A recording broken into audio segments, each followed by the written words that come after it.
I just want to verify that the audio and the video is coming through clearly and everybody can see and hear me. Um, Let me get my pen, get this ready.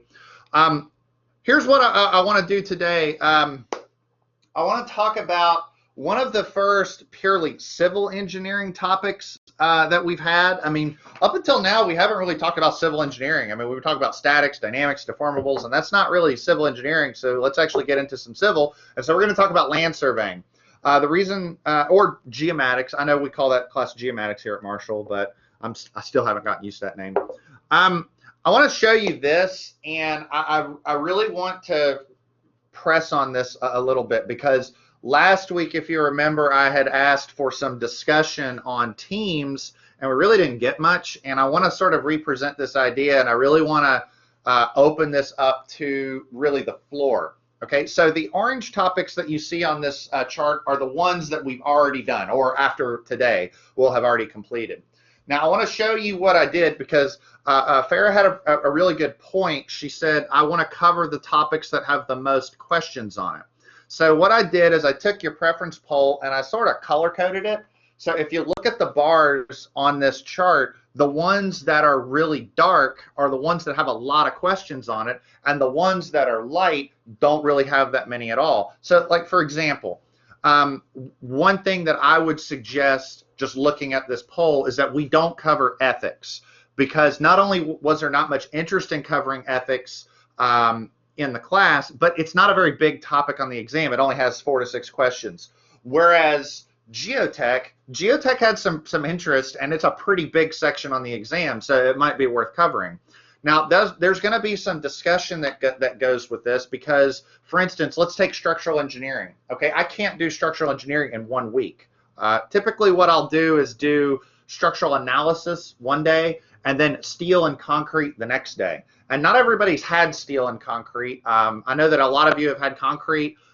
Some of you have had steel. I think there's a few of you that have had neither. So, maybe we shouldn't do a concrete and review because it wouldn't apply to everybody, but the structural analysis review might. That might be pretty applicable.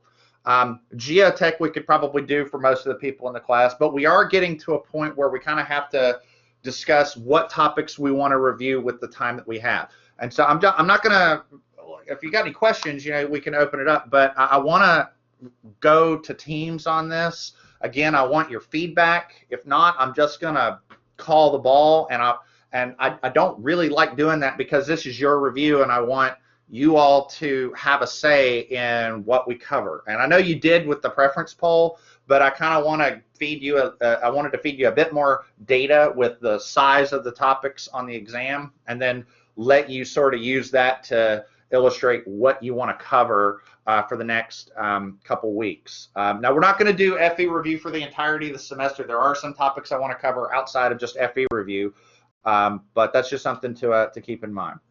Okay, I've got 5 surveying questions for you today, and I kind of want to get right into it. So one of the things I'll go ahead and tell you is that so I went and I developed the surveying questions that you see here, and there's 2 topics on this review that you probably covered when you took CE 241 that I'm not talking about right now. Okay, and that is curves, horizontal and vertical curves, as well as traverses. And the simple reason for that is they're not on this section of the exam.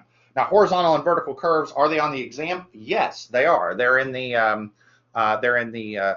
transportation section. They're just not on the surveying section of the exam. So I wanted today to be the surveying section. So I've got 5 questions, and I'll go ahead and just give you a quick overview of what we're going to do. The first thing that we're going to do is we're going to do angles, azimuths, and bearings.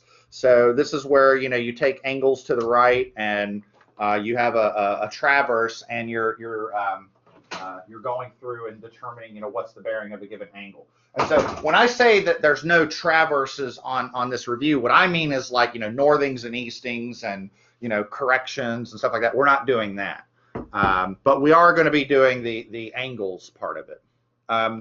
I have 2 questions, actually 3 questions, that are related to area and volume. So we have a trapezoidal rule problem, we have an area problem. And this area problem, I'm going to show you the method of area by coordinates. I'm not sure if you did that in CE 241, but it's a really simple algorithm, and it's pretty valuable because you can use it for really odd shapes and get the area very easily.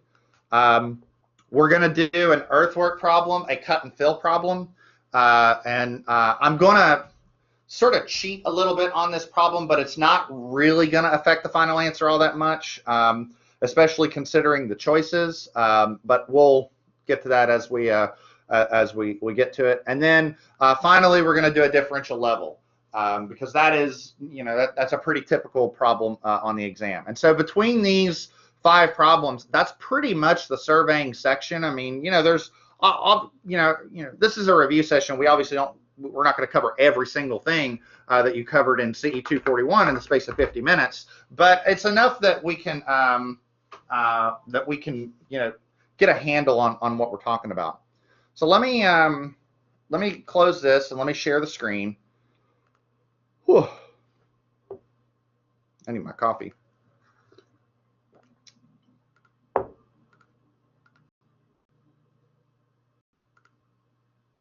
Okay. And remember, I'm doing these in the, I created a new page. I didn't mean to do that.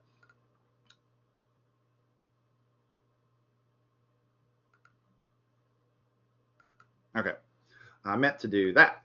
Okay. So keep in mind, I'm doing this on the shared notebook within Microsoft Teams. So everybody in here should be able to access this. So with that, let's just get right into it. So problem number 1, I have a closed traverse loop, and it is defined by interior angles to the right. And so it might have been a while since you've done this. The first thing I'll point out is that this is something that is definitely a candidate for the Casio FX115 ES Plus. Where's my Casio?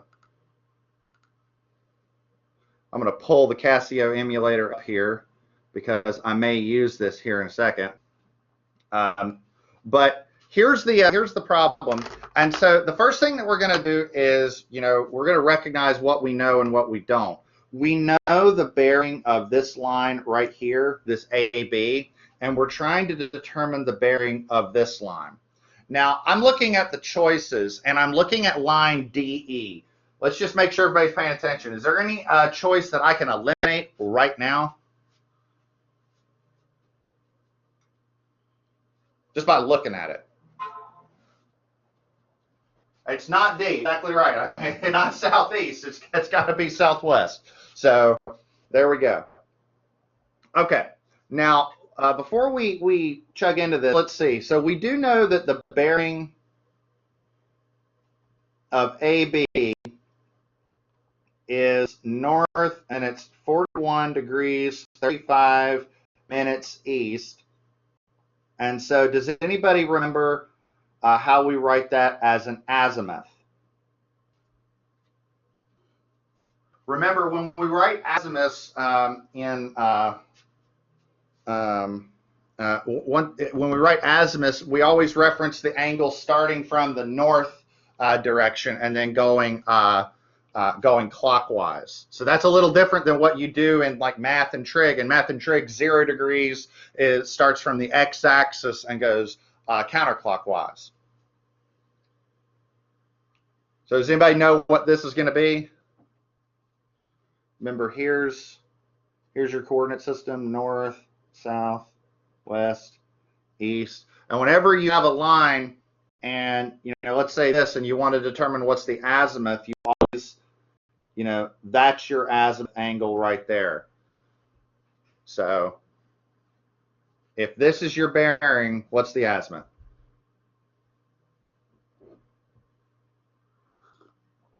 I promise it's not a trick question.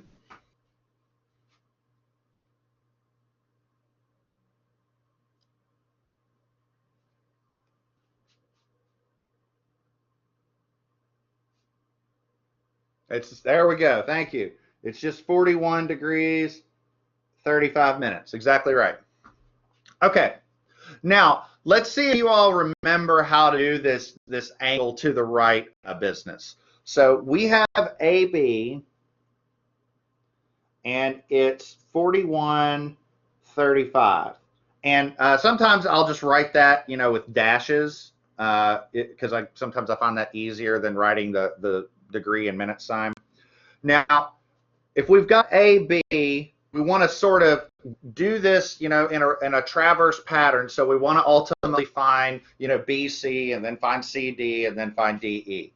And if you remember how you do this is you start off with AB, and what you have to do is you have to flip it. Do you remember how to flip an azimuth? So if you have an azimuth of 41 degrees, 35 minutes, AB, do you remember how to flip it to azimuth BA?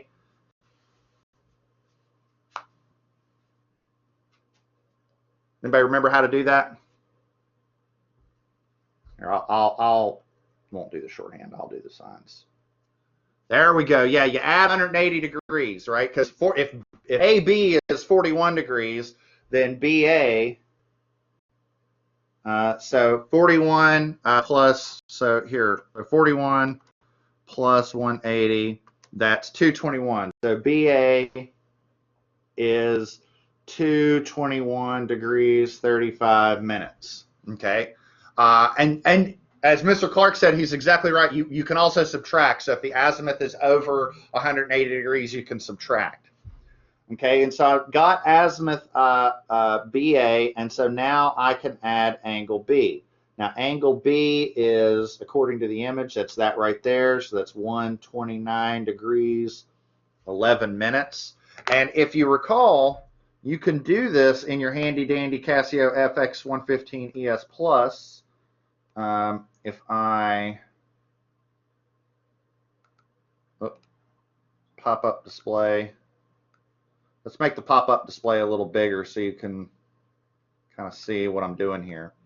So if you remember, you can do 221, and then right here above the E and G button, there's this degree button. It looks like degrees, minutes, seconds, and so you can do that plus 129 degrees, 11 minutes, and then it takes care of all of the angles, the degrees, minutes, seconds for you, and it makes your life a little easier. So BC, and here I've got a Casio in front of me right here, so 221.35 plus 129.11, so 350.46. Okay, and that's BC, and then we keep on going. Okay, and then we do the same thing. Now, as Mr. Clark mentioned, where you could add 180, but if you add 180, you're going to be having to subtract 360. So I'm going to subtract 180, and then the way that you can do that in your calculator is you could just say minus 180, but go ahead and put the degree symbol there so that everything tracks appropriately. So CB is going to be 170.46, and then we add angle C, which is 88.35.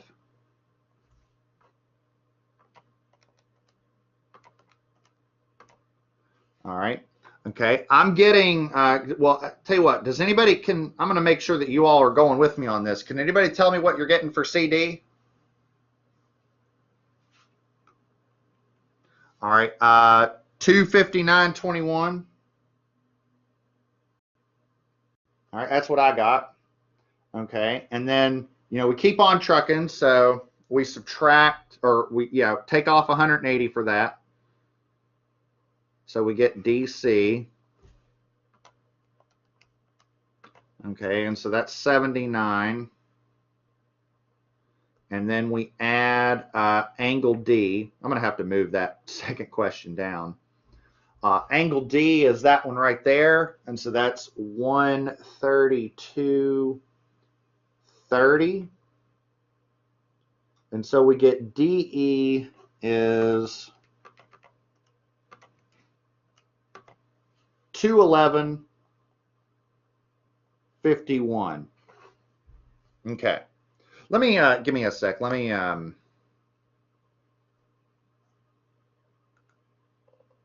move this down a bit.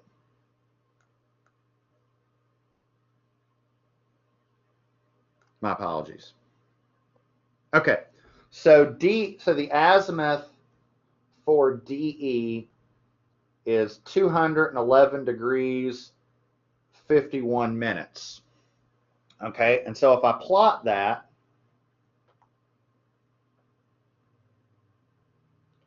so this is north, south, east, west. So that goes maybe like that, and then what that means is that that entire angle is 211 degrees 51 minutes. Okay, and so my question for you is, if I have azimuth DE, what is the bearing for DE? How do I write that? Well, we agreed it's southwest, so we agreed with that. So I guess what I need to know is that angle right there. And what is that angle? 31.51. Exactly right. Subtract 180. So 31 degrees, 51 minutes, and it's choice A. So are there any questions on that? I don't think that's too terribly difficult. I mean, you know, it's probably been a while since you've done it, but once you get into the pattern, it's not that bad.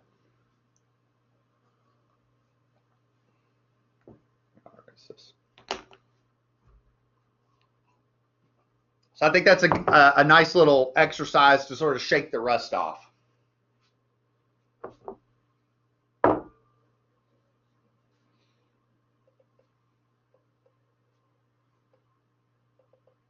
right, let me go ahead and just jump right into the next one. So here's the next one. This is example 2. This is, without a doubt, probably the quickest problem that you could have on the FE, because this is a trapezoidal rule problem. This is easy. Okay. First off, we probably ought to see if we can remember what's the area of a trapezoid. So the area of a trapezoid is the base times the average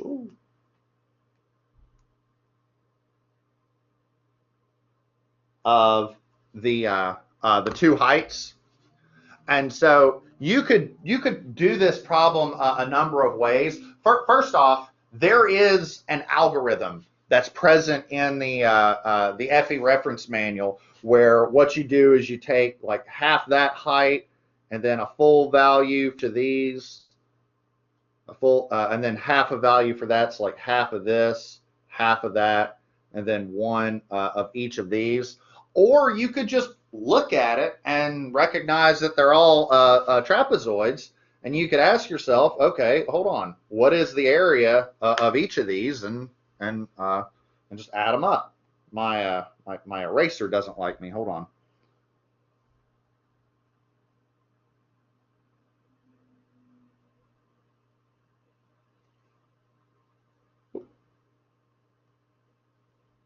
Let me see something. There we go. Okay. And so there's a couple of ways to do this. I'll do it honestly kind of what I think is the easy way. So if I look at this shape here, the average height is what, 34 plus 21 divided by 2. And so that's what, hold on, 34 plus 21 divided by 2, and that's what, 27.5, right? This average height is 22. This one is what, 23 plus 29, 26. This is 30. And this one, 31 plus 23 divided by 2 is 27. And so it's going to be, 30 times H1, or average one, or average for shape number one. So we'll number these. And 30 times the average height for two plus da da da da da.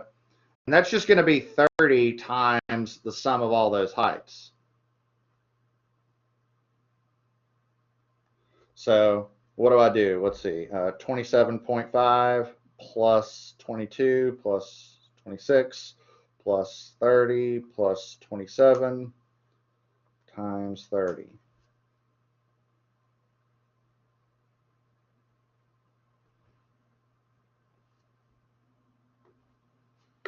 Like I said, I mean, hopefully that one's pretty easy. I mean, I kind of breezed through it, and so the last thing I want to do is rush through problems that are if there's any questions. Are there any questions on this?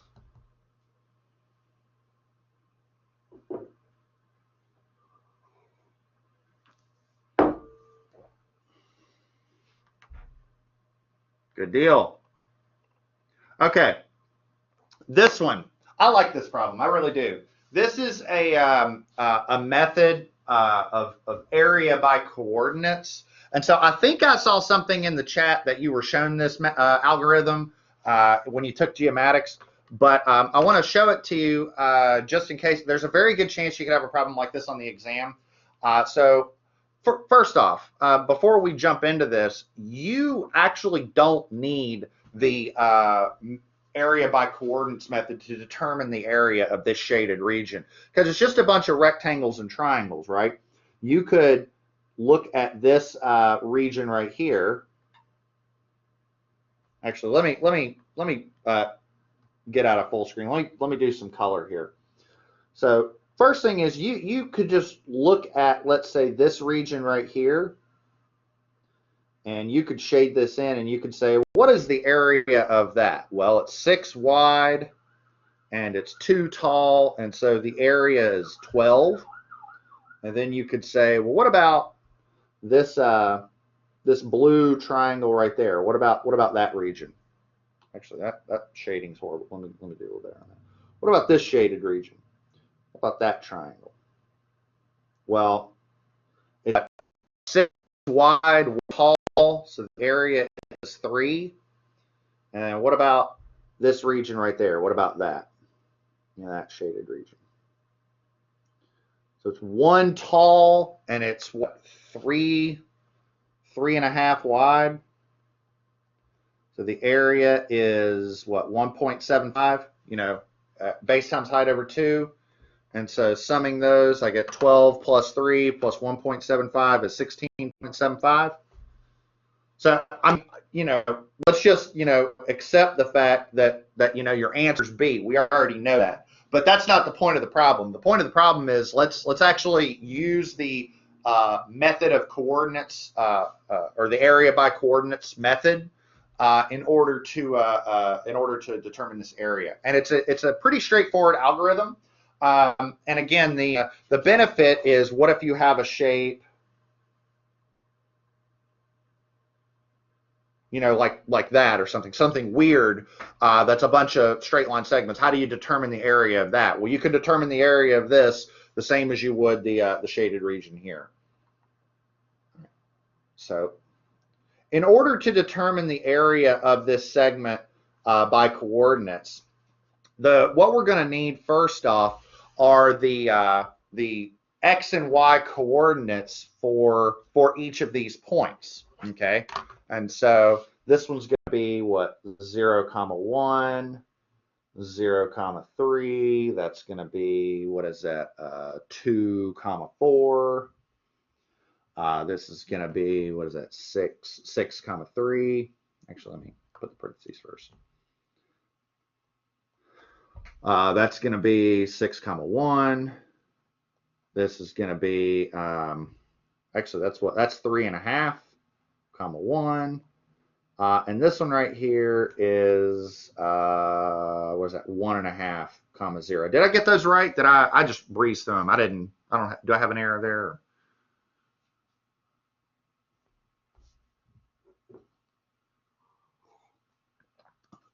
Okay. All right. So here's your algorithm. So I'm going to drop down here because I kind of need a little bit of space on this. So we're going to need, so the way I set it up in a big table. So we'll say point.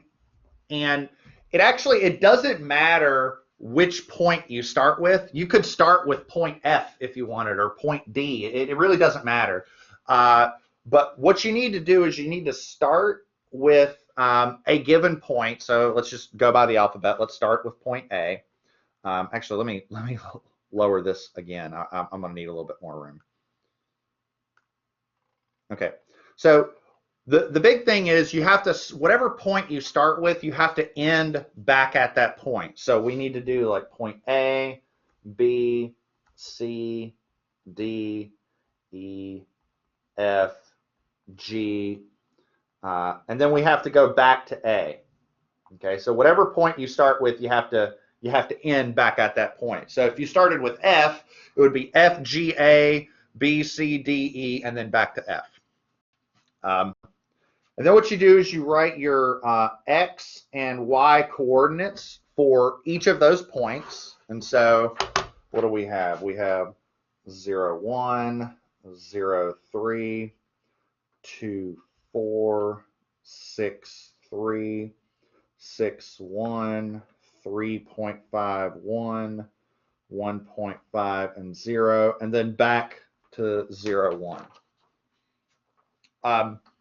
And so once you do that, the next thing that you do is you start computing products, okay? And it's a lot like determinants, or like when you did cross products, maybe when you took statics.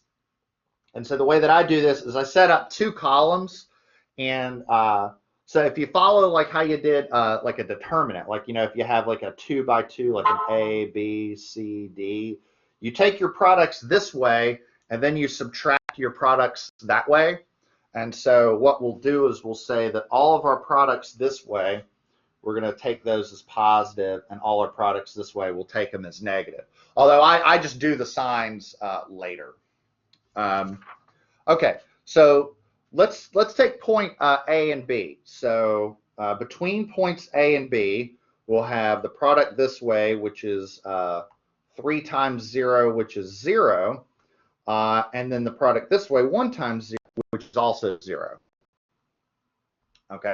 What about BC? BC, we'll actually get some answers here. We'll get something meaningful. Okay, so what about BC?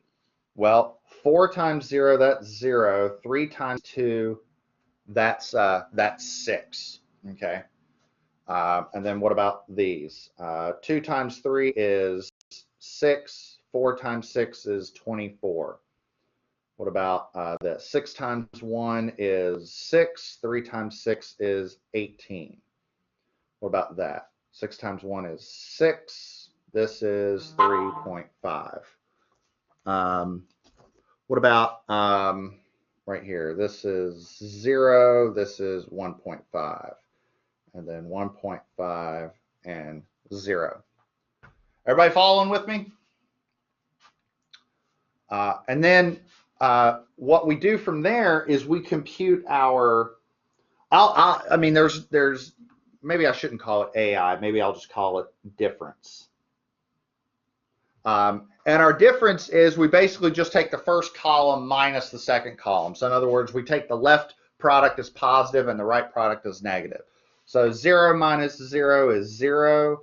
0 minus 6 is minus 6. This is minus 18. Minus 12, that's positive 2.5, minus 1.5, and 1.5. And to be clear, you all have seen this before. I'm not doing this too fast.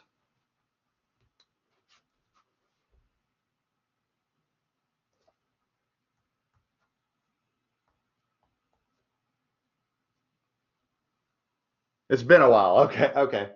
But you have done it. Okay, that's I think what matters most. All right. And then, man, I took up a lot of room on this example. I'm gonna move this down again. Okay. And then what you do is you sum up your differences. So we'll say the sum of the differences. So 0 minus 6 minus 18 minus 12 plus 2.5 minus 1.5 plus 1.5. And so basically this entire column here, summing all that up. And so when you sum that up, you get negative 33.5. So therefore, your area is 1/2 times the absolute value of that. And so the area is 16.75. And that's what we got before. So we got 16.75 when we did this previously. And so again, our answer is B. Oh, man. So let me, man, my scroll doesn't like me. Okay, let me take a second because I'm breezing through this stuff pretty quickly, and I want to make sure that you all are getting your money's worth out of this. Any questions?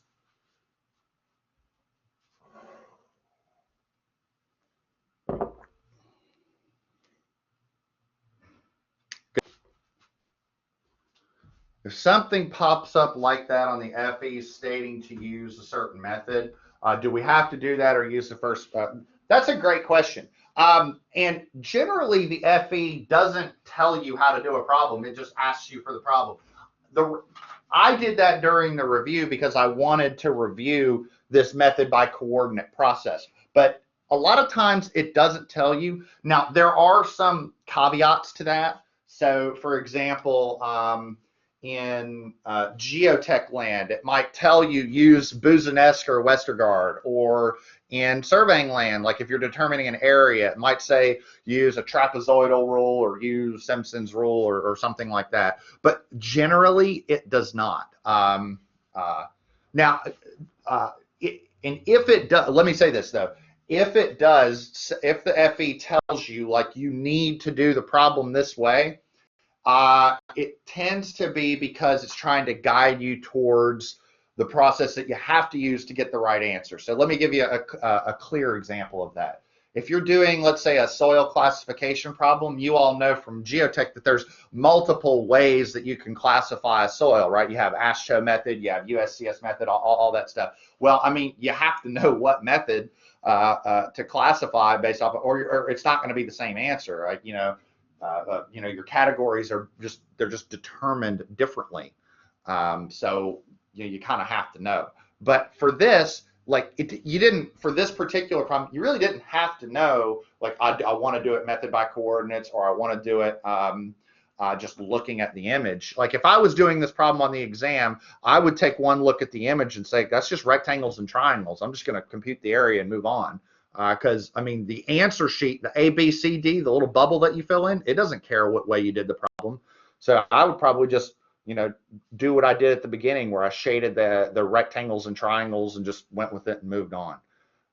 That's a really good question, Mr. Maroon. That was really good. I'm glad somebody brought that up. Any more questions? This is good stuff. While you all are thinking of that, I'm going to drag this down because I know I'm going to need the room. There we go. All right. Any questions?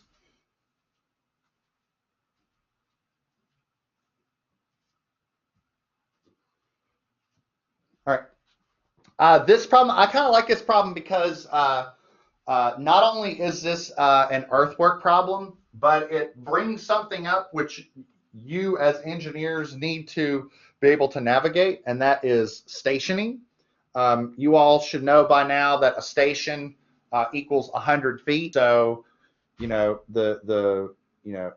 I'm talking about like how far it is between these two stations, I mean, how far is it between those two stations? Let's just make sure everybody's paying attention.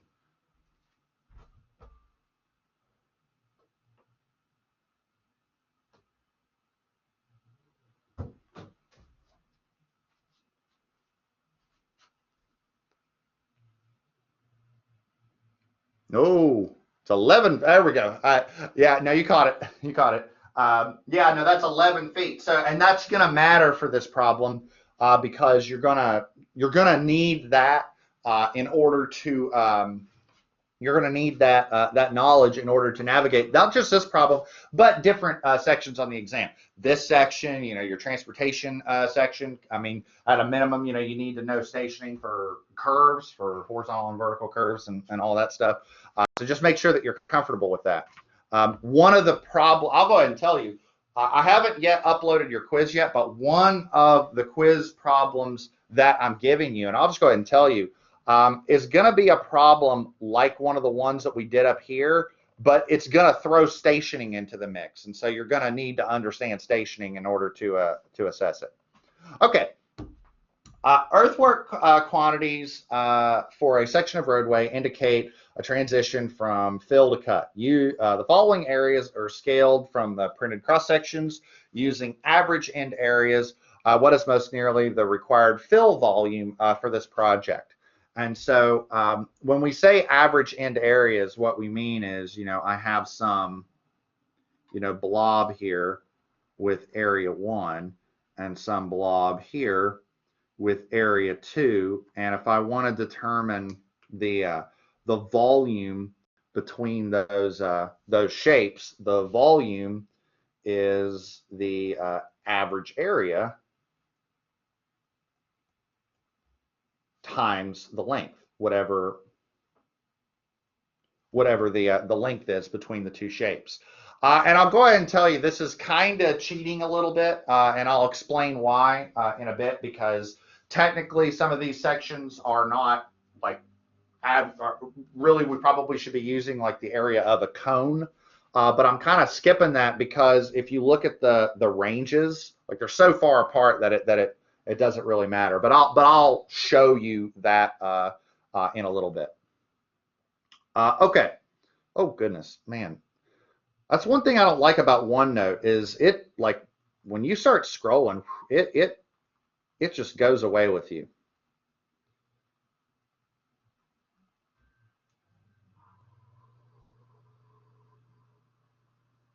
Okay, so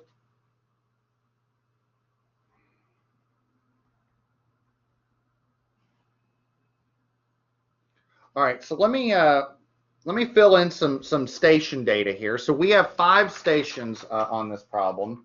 So we have station 20.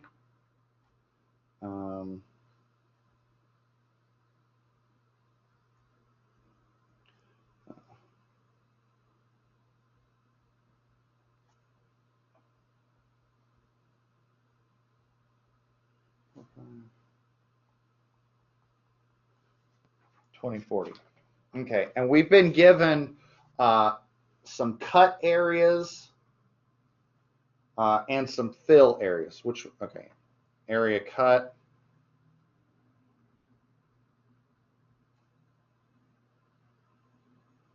and area fill.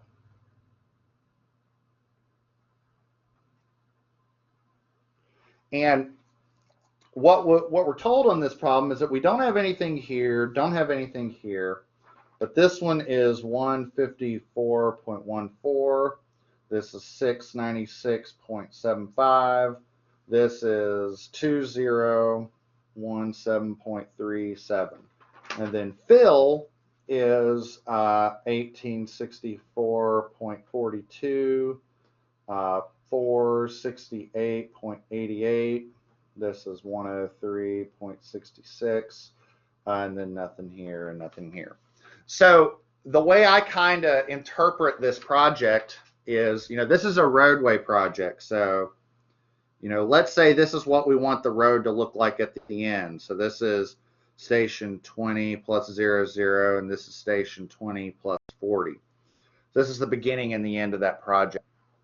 Well, if I'm filling here and I'm cutting here, probably what's got to happen is what we see here, this solid line, that's what we want the project to look like. What the existing grade looks like is probably, I don't know, kind of something like this. And so what we've got to do is we've got to cut out all of this material here, and then we have to take it and fill it here so that we get our nice even road surface. Now, you know as well as I do that ultimately what we'd like to be able to do is balance those cut and fills, and that's kind of what we'd hopefully like to figure out here. Okay, now in order to determine volumes, we need lengths. Okay, so what we need to do is we need to figure what is the length between these segments. Now, you already told me this one. This one was 11 feet. Let's see. This one here between this first two, this one's 10.5. What about this one, this third one? I want to make sure you all are paying attention. What do I put here? What's the length between these two segments here and here?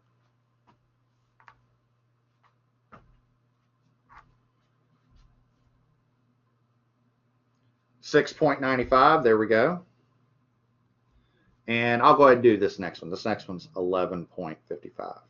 Yeah, and all I'm doing is just taking 40 minus the 28.45. And as for the volume, so we're going to have a volume cut, and we'll keep it in cubic feet since that's what the problem said. And then we've got a fill volume.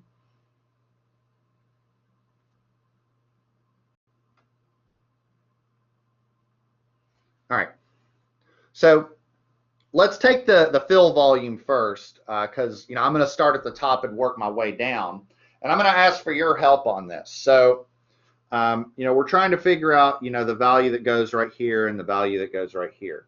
So let's take the fill volume. So I've got this station has a fill volume of 1864. This station has a fill volume of 468, and so what do?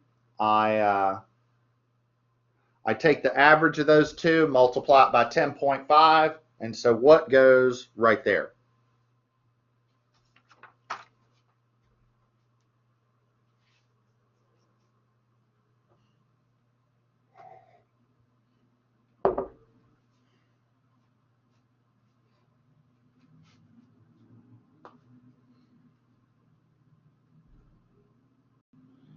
There we go. Okay, we're rocking and rolling. So this will be 12249 point. We'll just say 8.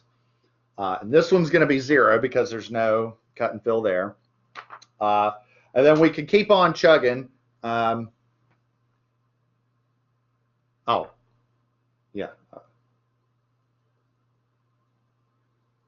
I'm just doing that right there. Just average end area, no worries. So I'm just, that's fair point. So I'm just averaging the two and then adding it up.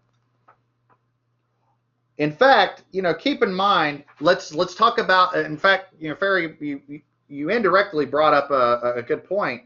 What's the question asked? What is most nearly the total required fill volume?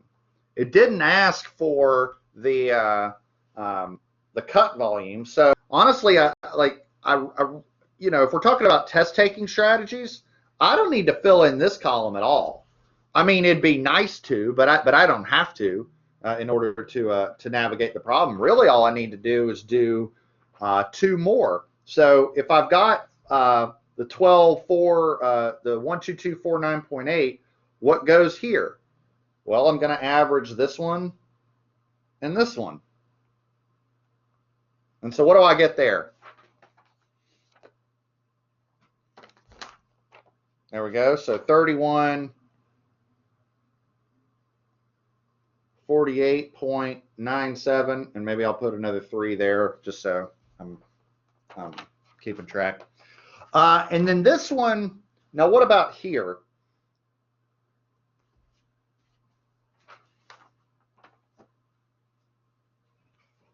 If I'm using average end area method, then what I'm going to average is 103.66 and 0.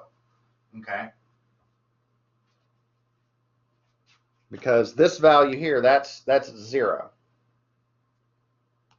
And that value there is 0. 0 and 0. And so what goes in that third column? There we go, 360.22. Or not third column, that third cell. And that one, I know that one's 0. Now I'll go ahead and say this. I'm sure that there's some earthwork purists out there that are going to smack my hand because if you're going from a base to 0, like if the end area is 0, it's not like you shouldn't be using average end area method. You should be using the pyramid formula or the cone formula. But because the areas are so small, I'm really not concerned about that.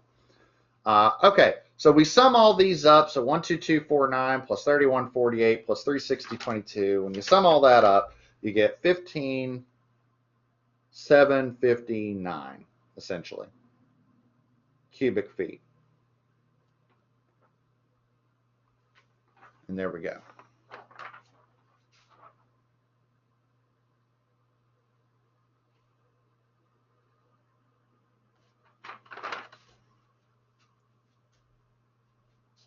All right. Any questions? I know we only have like 4 minutes, and I kind of want to knock out my leveling problem, but fortunately, leveling problems are really easy. So.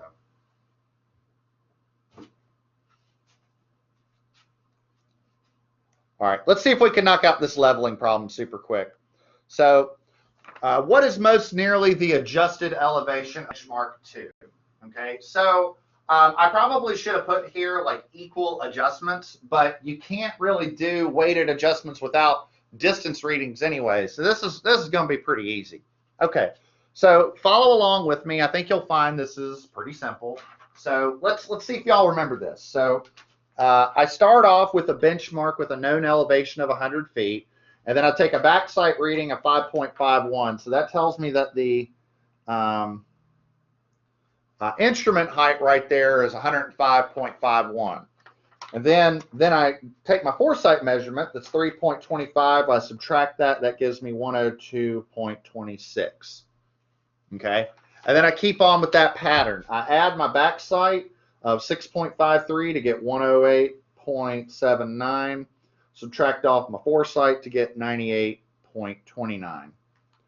And then I've got add my height, my instrument height to get 102.61. So elevation plus the back sight, and then height of instrument minus the foresight to give me 95.94. Add the back sight to give me 99.21. Subtract to get 91.32.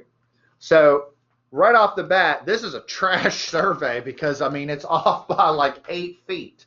Now, one of the things you can do, you can always sum your back sights, summing the back sights, and then sum the foresights. And so if you add up all your back sights, subtract all your foresights, you should get the 91.32. But I'm not going to do that since we're running out of time. So my total error is, this value, since I went back to benchmark 1, it should be 100 feet, but instead it's 91.32. So my total error is 100 feet minus 91.32. And so that's like 8.68 feet. And so my corrections are going to be the error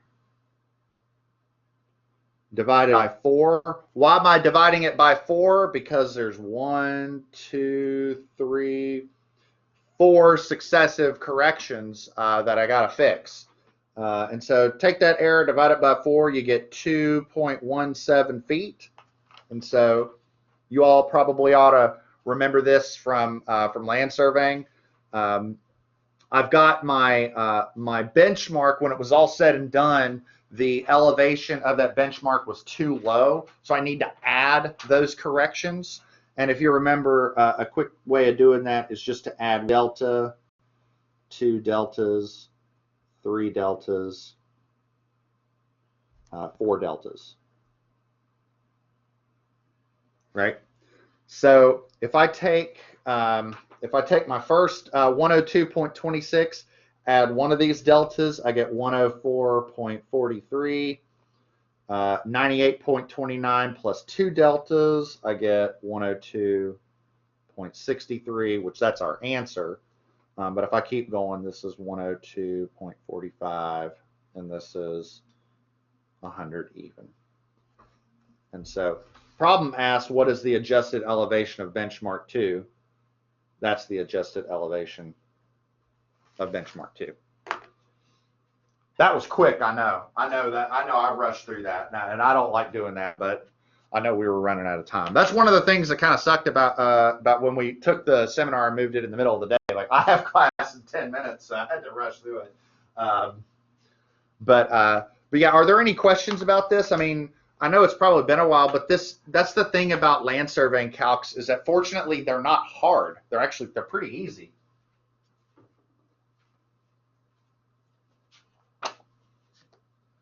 Can you go back to number 3 for a second? Is that good, or do I need to go up higher?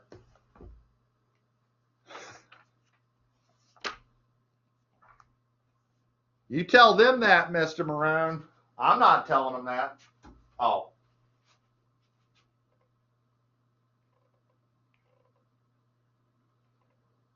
Is that good?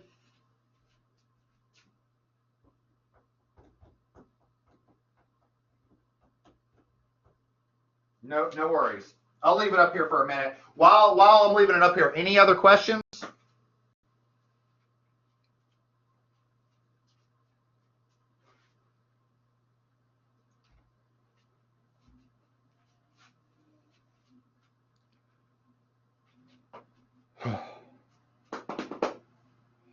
All right, well, I'm going to go ahead and call it for the review session. No.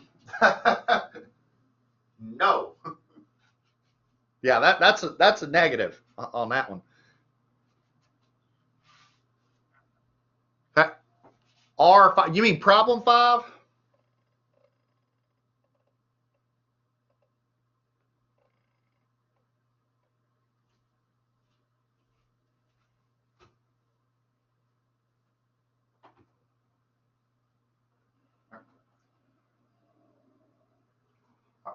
I'm going to go ahead and leave it up here. I'm going to stop the recording though, but I'll leave this up here for if anybody has any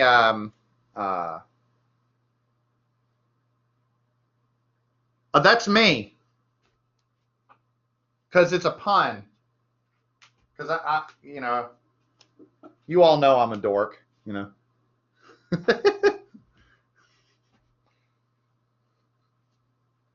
Yeah, I have a guest account up because I wanted to be able to pull I wanted to be able to see the chat on one computer and do the problems on the other. So I called myself Survey Says because, like I said, I'm a dork. All right. I'm going to go ahead and call it. Remember, all the calculations are in the shared notebook on Microsoft Teams. I will get a quiz uploaded by the end of the day, but I do have to hop off because I have static starting here in a few minutes. So that's all I have, everybody. If you all have any questions, let me know. And I do want to see some discussion on Teams about what we do next. So I am going to hold you to that. That's all I have, everybody.